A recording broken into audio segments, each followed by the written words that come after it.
What's up, world? So I'm basically making this video to kind of highlight what's happening at this fair in Mississippi called the Tupelo Fair. They strap monkeys onto the backs of dogs and make them run around and call it the Banana Derby or Banana Rodeo or something along those lines. I do want to say that not all of the footage that I have in this video is from that fair specifically. It's kind of the gist of what's going on there that I've from videos that I could find online. There is one that I did see that was specifically from there, but yeah, just keep it in mind whenever watching this, and just listen to how the owner kind of views the scenario going on. This is actually the owner of the fair that I have on the phone here, speaking on this, and yeah, I hope this kind of opens some eyes for some people to show like people don't actually care about these animals. They really care more so to make money off of these animals. And that's not something that we should be supporting or doing anymore.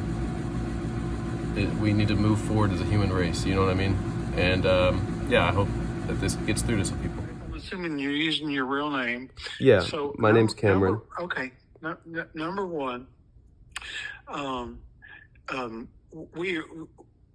don't know why you would bother to call, number one. Well, because the monkeys can't speak for themselves, nor the dogs, so someone has to, you know. Hey, Cameron. Sorry. I'll listen, but I'm not going to talk over you. Okay, go ahead. Sorry. Okay, so here's the thing, Cameron. We still live in a free country for now. And what you guys are doing, this is a mob rule attack that you guys are doing for no reason. This man is operating legally. This abuse in quotation marks, Cameron, that's an opinion. You listen. You can hear my dogs barking in the background. You hear that? Louis, speak. That's well. Let me finish, and I'll try to be brief. So, the opinion that this is torture and all these things that people are saying on my Facebook page are just slanderous, and there's no truth to it. If the man was abusing these animals, he'd be in jail. You ever heard of the Tiger King?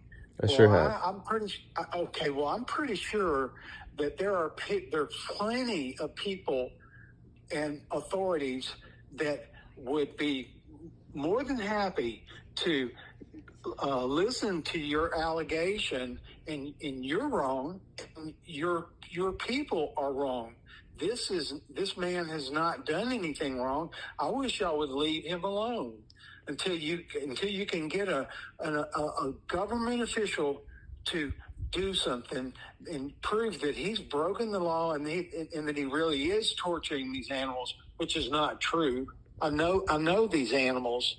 I've had these animals at the Tupelo Fair a lot of years, and then all of a sudden, so now Peter's run out of victims, and they're chasing this one guy around, and you're playing into this idea that he's a criminal.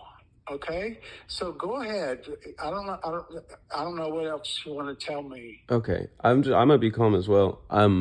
So the reason I am calling is because, yeah, I did see something from PETA, but I'm not being played into anything. I just saw that. I see a lot of PETA emails, and I don't call on a lot of things. But I'm actually moving to Mississippi next year, so that's going to be my home state. And that bothers me that something like that's going on there. I know there's a lot of things wrong in Mississippi, such as a lot of racism and bigotry and other parts. I'm not saying that y'all are supportive of that or anything. But whenever I see stuff like this, I haven't harmed animals or eaten them, anything, for 2 years now. So it's my responsibility to be a voice for these animals, because a monkey can't talk to you, neither can a dog. And so people say, well, eating meat, that's natural, this and that.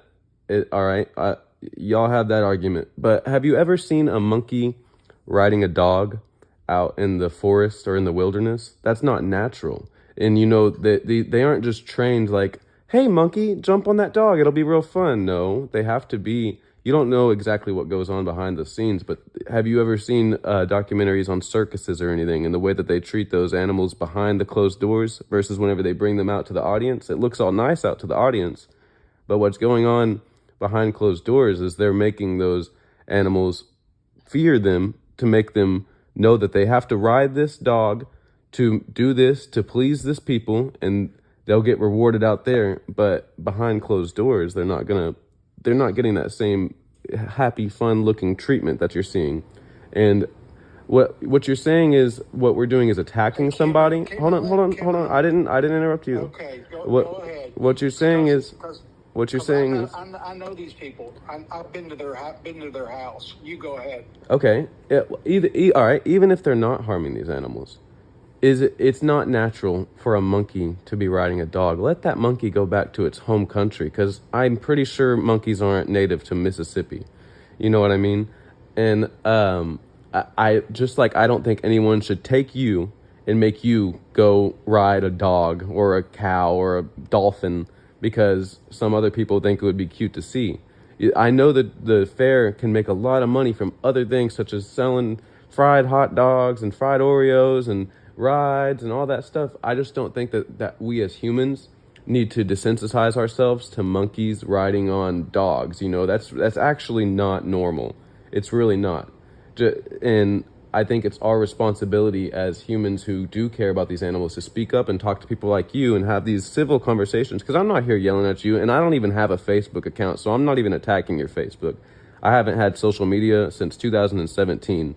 The only things I have is email, and I'm signed up to PETA's newsletter, so that's where I saw this from. So I don't want to be grouped in with those people attacking your Facebook, because I'm really not doing that.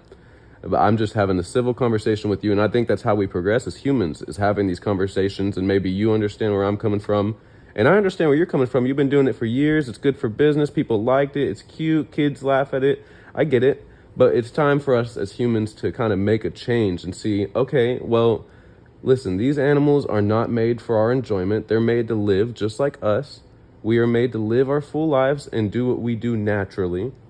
And I just think that there's other ways that the fair can go about making money. I'm sure you're not going to stop it this year, but maybe this conversation will make you reconsider it next year and be like, hey, man, I don't think we should do the monkeys anymore. I appreciate you serving us for all these years and allowing that, but I think that's just something that's not going to progress well with humans anymore, because they don't want to see monkeys riding or dogs anymore. You know, it's you got to know your audience. We're growing up and we're evolving into caring more about things. Hey, Cameron, you're running out of time here. Sorry, I didn't know we were on a time limit. My bad. Yeah. Well, I'm running out of time. Oh, okay. And so, in a civil discourse, I have to let you know that. Of course. And yeah. I'll tell you, Cameron, you're so wrong. And you made your points are based on falsehoods, okay, not true. My point's based on love for the animals. I'm sorry. I don't care. I'm not interested in what you think you know about circuses. I'm not interested in what you think other people want. And that right there is part of your entire argument is wrong. It's completely wrong. Can you explain to me how? I'm sorry. I just want to know how. Finish, and I've given you plenty of minutes here to talk. So it's not. This is not. These things are not going away. The general population doesn't disapprove of this. It's only a very small majority. Most are white female, and there's a very small minority of people that have these ideas, and it's not going to work. You should check into the percentage of PETA and the money, the millions of dollars that they get in. Check the salaries of the higher ups in PETA. These people are raking in. Their personal salaries are in the $500,000 range. Lots of them, not just one or two people. It's about 4 or 5% of the money that comes into PETA actually goes to animals. That's facts. Look it up.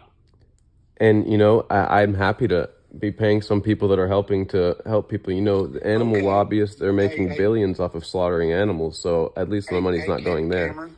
Yes, sir. Okay. You really should, and you really should move to Oregon or San Francisco. Well, no, I'm not gonna cage myself to one demographic. You're moving to a place where people don't want to hear this. Exactly, and that's the part of being a movement is you got to be somewhere that This is Antifa with dog hair. This is what this is. And you know what, where's Antifa today? Well, they're hiding, waiting to go burn more dumpsters. Just like those Proud Boys. Waiting for another cause. And what's happening here is PETA has run out of victims. They've done the killer whale thing. They've done the Ringling circus thing. And now they don't have any more victims, and they're looking for more victims so that they can get more money. So that's really it. All right. So you're basically. I know we're done. I want to clarify at the end of this. So you're basically saying it's okay. Way too much time. Yes. Okay. This is my last statement. You're never going to believe any different, and you're going to continue. And y'all are a small group. And the small groups are not going to rule the world. It's not going to happen. So good luck with that. Of course. Just one final statement. So what a fuckhead. I'm putting that